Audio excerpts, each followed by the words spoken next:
So we're looking at now Miami's third goal in the Florida Derby. There's actually a lot to unpack here. I'm probably going to miss some stuff along the way, to be honest. I've had to look at it 3 times.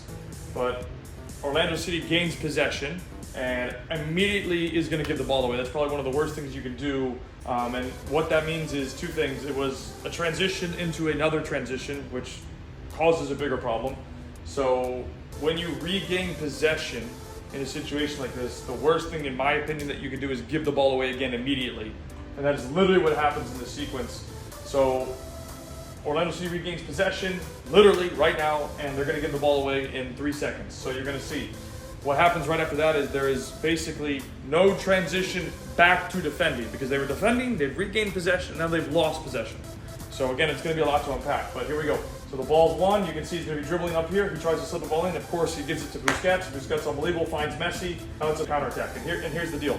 Stuff that I was taught, again, you may not agree with, you may agree with. Right here, you can see they're trying to play an offside trap. They're trying to use the VAR situation.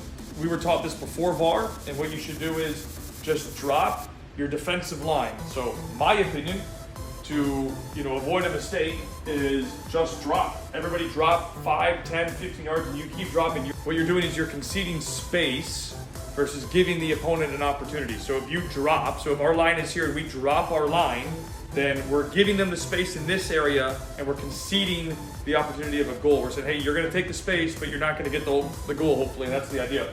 So they don't do this. Messi's able to cut and play the ball out. Now look, now we have a situation where the defenders are now sprinting back.